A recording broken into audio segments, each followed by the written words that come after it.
मरकज में मौजूद पीडीएम की इत्तेहादी हुकूमत ने पंजाब में तब्दीली के लिए हिकमत अमली तब्दील कर ली है। हुकूमती इत्तेहाद की पंजाब में इन हाउस तब्दीली की कोशिशें जारी हैं।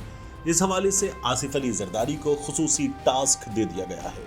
पंजाब में गवर्नर राज की बजाय इन हाउस तब्दीली की कोशिशें जारी हैं और नंबर गेम तब्दील करने की कोशिशें तेज हो गई हैं।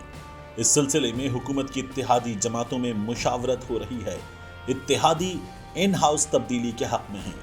जराए का कहना है कि इन हाउस तब्दीली के लिए एतमाद के वोट का ऑप्शन इस्तेमाल किया जाएगा, जिसके लिए आसिफ अली जरदारी को खुसूसी टास्क दिया गया है। इन हाउस तब्दीली के लिए तहरीके अदम एतमाद नहीं लाई जाएगी और वजीर आला को एतमाद का वोट लेने के लिए कहा जाएगा।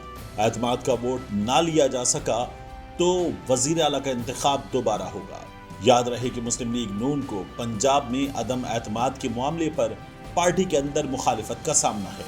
चंद सीनियर रहनुमा अदम एतमाद या एतमाद के वोट से पहले नंबर्स पूरे करने के ख्वाहां हैं। लीगी रहनुमा का कहना है कि पंजाब असेंबली में नंबर्स पूरे ना कर सके तो मजीद सियासी नुकसान होगा। चंद लीगी रहनुमाओं का यह भी कहना है कि इत्तेफाक़े राय तक अदम एतमाद या गवर्नर की हिदायत को रोक लिया जाए। हमारे 18 एमपीए मुअत्तल हैं जिनका मामला अभी हल नहीं हुआ। जराए के मुताबिक नून लीग की सूबाई क़यादत अब भी फौरी अदम एतमाद जमा कराने के हक में है।